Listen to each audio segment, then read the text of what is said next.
petit 2 du grand 2 consacré à deux variables aléatoires discrètes. Application de la formule de transfert pour les couples de variables aléatoires discrètes. Alors on va énoncer et démontrer une propriété qu'on a en fait déjà vu, qui est juste la formule de transfert pour une variable aléatoire discrète, mais qu'on va appliquer dans le cadre d'un couple de variables aléatoires discrètes.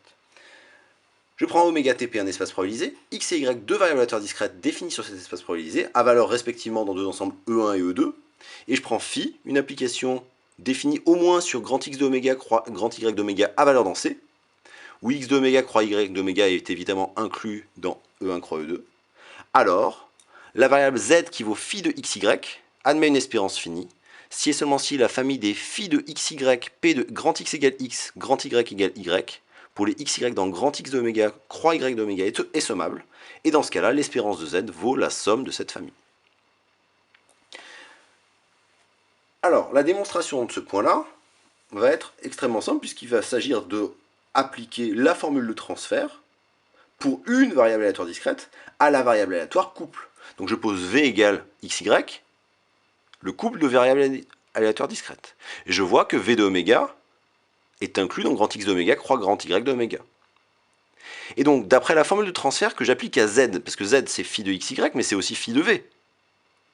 Je sais que z égale phi de v admet une espérance finie, si et seulement si l'ensemble des phi de petit v, p de grand v égale petit v est sommable. Autrement dit, si et seulement si l'ensemble des phi de petit x, petit y, probabilité que grand v égale petit x, petit y, pour les petits x, petit y dans v de oméga est sommable. Et dans ce cas-là, l'espérance de z, c'est la somme des phi de petit x, petit y, probabilité que v égale petit x, petit y. Et bien on va voir que, tout simplement, la différence entre cette famille-là et cette famille-là, c'est quoi? C'est des événements de la forme phi de petit x, petit y, fois probabilité que grand x égale x, grand y égale y, pour des xy qui appartiendraient à grand x de oméga croix grand y d'oméga privé de v de oméga. Mais ce sont des événements qui sont tous de probabilité nulle, puisqu'ils sont impossibles. Et donc, je vois bien que les termes phi de xy, p de x égale x, y égale y, pour les xy dans grand x d'oméga croix grand y d'oméga privé de grand V d'oméga sont tous nuls, donc non seulement ils ne changent rien à la sommabilité, ni au calcul de la somme.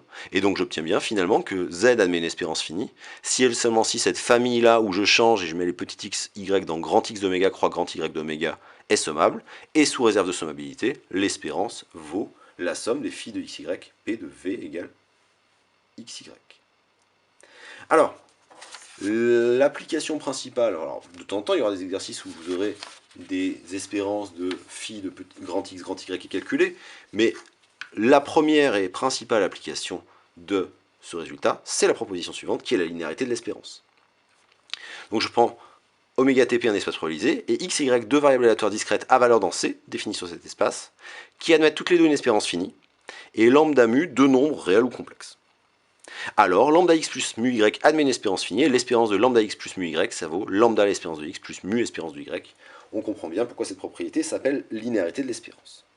Et, pour démontrer la linéarité de l'espérance, eh bien, on va justement appliquer cette formule du transfert pour les couples de variables aléatoires discrètes, avec la fonction phi qui va de c carré dans c, qui au couple petit x, petit y, associe lambda x plus mu y. Donc, pourquoi? Parce que je m'intéresse à l'espérance de lambda x plus mu y, donc c'est bien l'espérance de phi de grand x, grand y qui m'intéresse. Et bien d'après la formule du transfert, cette espérance-là sera finie si et seulement si la famille des lambda x plus mu y, p de x égale x, y égale y, est sommable. Donc je m'intéresse à la sommabilité de cette quantité-là, je rajoute un module, et j'essaye de majorer par une famille qui est déjà sommable. Et ben, bon, la probabilité que x égale x, y égale y est un réel positif, il va pouvoir sortir, et le module de lambda x plus mu y est plus petit que module de lambda, module de x plus module de mu, module de y. Et maintenant, je vais montrer que, donc là, je vais montrer que cette quantité-là est sommable. Pour cela, je vais calculer cette somme. J'ai bien le droit de le faire, hein. J'ai une famille de nombres réels positifs, donc je peux calculer la somme, et si je trouve pas plus l'infini, c'est que la famille est sommable. Et bien pour cela, je vais faire une sommation par paquet, qui encore est licite, donc la sommation par paquet est licite pour des valeurs, des sommes de nombres à valeur dans 0 plus l'infini, en disant que je vais calculer la somme de cette quantité-là, en disant que c'est donc la somme sur x, y dans grand x d'oméga croix grand y d'oméga, de module de lambda, module de x, p de x égale x, y égale y, et je vais utiliser une sommation par paquet en sommant d'abord sur les x dans grand X, puis sur les y dans y. Sauf que quand je somme sur les y dans y, le module de x qui ne dépend pas de y peut sortir. Or, cette quantité-là, la somme sur les y dans grand Y de oméga de P de x égale x, y égale y, c'est quand même ce que j'obtenais quand je prenais la loi marginale, c'est simplement la probabilité que x vaille x. Donc j'ai ça, alors le module de lambda est tout de suite sorti, hein, par quasi-linéarité, et donc je me retrouve avec la somme pour x dans grand X d'oméga des modules de x, P de x égale x, qui est fini car x possède une espérance finie.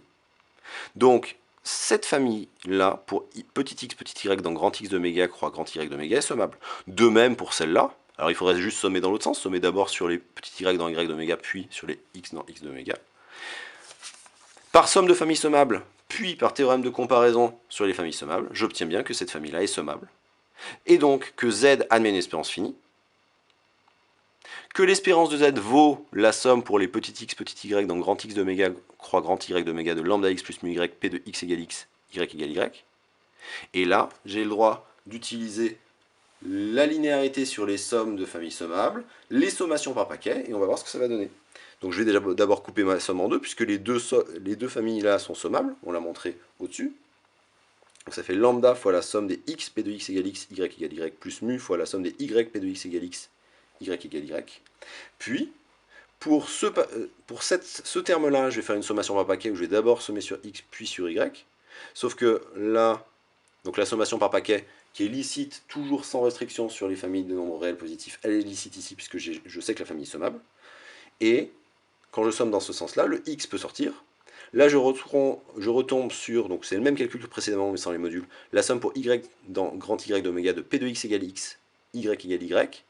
Donc là, ça revient à prendre la loi marginale de grand X, donc j'obtiens P de x égale x. Et là, j'ai la somme des x, P de x égale x, sans le module, qui vaut bien l'espérance de x. De même, le deuxième terme, en sommant dans l'autre sens, vaut l'espérance de y.